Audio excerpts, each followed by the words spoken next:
Ang sining at kultura ng Japan ay ipinapahayag sa pamamagitan ng kanilang makulay na pagtatanghal.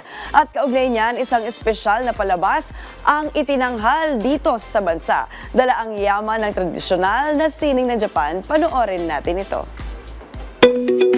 Ang Japan ay may makulay na mga pagtatanghal kung saan ito ay nagpapakita ng malalim na kahulugan ng pamumuhay at kultura.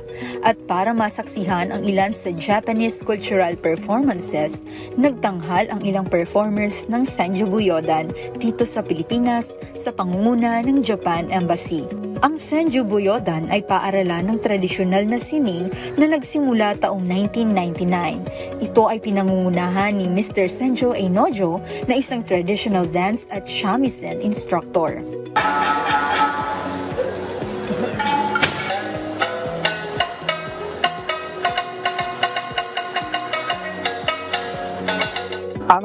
Traditional dance is very long 長いんです。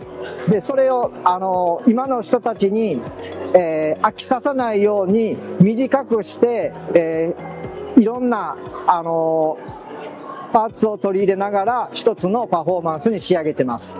Kasama ni Mr. Senjo Einojo na nagtanghal ay sina Senjo Shirayuki,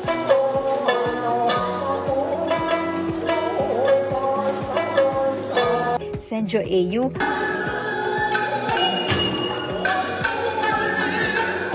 at Senjo Honoka.